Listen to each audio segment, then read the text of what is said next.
dear students. Next, we take up the next variety of the scheduling algorithm in the priority, that is a preemptive priority.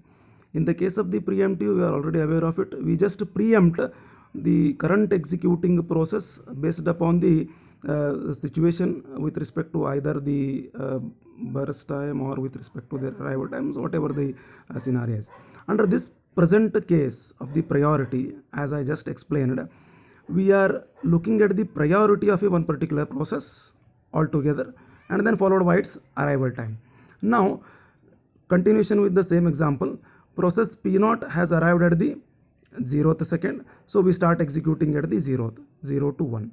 Now what happens here is, at the case of the P1 which arrived at the first second, now during P0 execution there were no other processes, so 1 second is executed because it arrived at 0. No other process arrived at the 0, only P0 is arrived at the 0, so hence its execution started.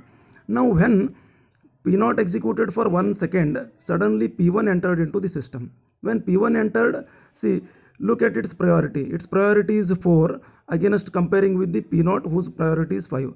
As I already mentioned in the previous case, the low value is high priority. So compared with their arrival, see, if you look at the total problem, we have P3 as the highest priority with having 0 as a value, but however it has not yet arrived. It will arrive at the 5th second. P2 is arriving at the 3rd second. Right now we are at the 1st second, wherein only P0 and P1 are in the system. So because P1 is having the greater priority against the P0, as I said, low value high priority, so P1 is executed. Now P1 is executed up to 2 seconds. Why? Because at the P2 again we have another process arriving at the 3rd second. So 1 to 3 is executed. How much burst time is left? Out of 6, 2 seconds are executed, 4, and out of 10 for P0 only 1 second is executed, so 9 is left with that. Then again at the 3rd second, still P1 is yet to complete its remaining 4 burst seconds, but however it cannot do because it has to be preempted, as the P2 arrives at 3rd second with having the priority of 2. So at 3rd second there are 3 processes. One is P0, P1 and P2.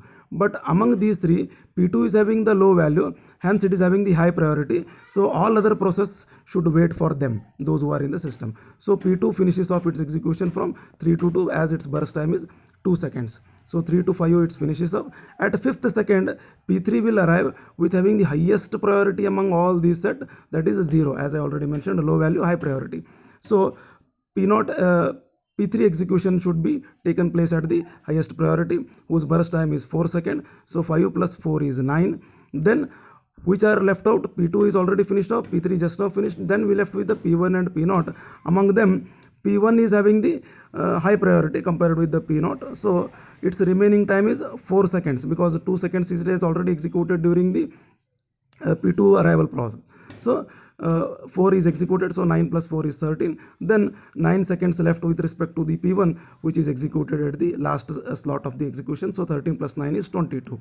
Now accordingly we are calculating for the waiting time. So while waiting time calculation, friends, you should be very cautious. You should take account of the arrival time as usual, and you should also consider the previous slots wherein the same process has already executed. Now look at the P0. P0 last slot of execution is 13.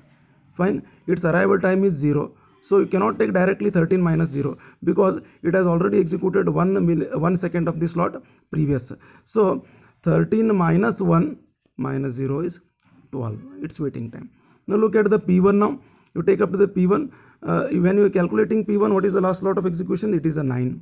But however, earlier it has already executed 2 seconds. It has not waited too long. So 9 minus 2 minus 1, that is 6. Then for P2, it has arrived at 3rd second and directly executed. Its waiting time is 0. And then similarly P3, which arrived at 5th second and directly it has executed at the 5th second. So hence it has no corresponding waiting time. So calculate all the sum up and then get the average of the all the 4 processes. Similarly, turnaround time, as I said, waiting time plus burst time. Waiting time is 12 plus 10. 12 plus 10 is 22. then 6 plus 6 is 12, waiting time plus burst time. Turnaround time, as to recall you, it's a total time that a particular process spends in the system. So since its arrival, its waiting time and its burst time, all together we will be adding it, so it will be nothing but the turnaround time. We add up and then finally find the average for the same. Okay, that is how the preemptive priority algorithm is taken into account. Thank you.